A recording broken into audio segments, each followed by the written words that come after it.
Now, you bring up Romans 3:25 as if it somehow limits the scope of Christ's atonement, whom God hath set forth a propitiation through faith in his blood, to declare his righteousness for the remission of sins that are past through the forbearance of God. This is describing God's forbearance under the Old Covenant, a temporary covering. It says through the forbearance of God. So how does that make sense to be about God's tolerance during the Old Covenant? Christ's blood is the final and eternal remission, not just for sins past, but for all time. It's explaining that God uses the sacrifice of Jesus to forgive past sins. 2 Peter 1:9.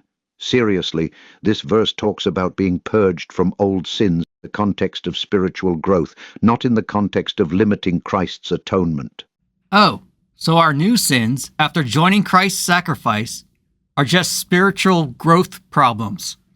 You're grasping at straws and exposing your lack of understanding of New Covenant theology. Has anyone figured out that free grace is just New Age mumbo-jumbo to excuse a life of sin?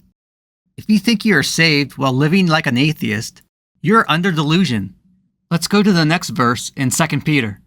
Wherefore the rather, brethren, give diligence to make your calling and election sure. For if ye do these things, ye shall never fall. If the doctrine of free grace is real, why did Peter make it sound like it was possible for them to fall out of election and calling?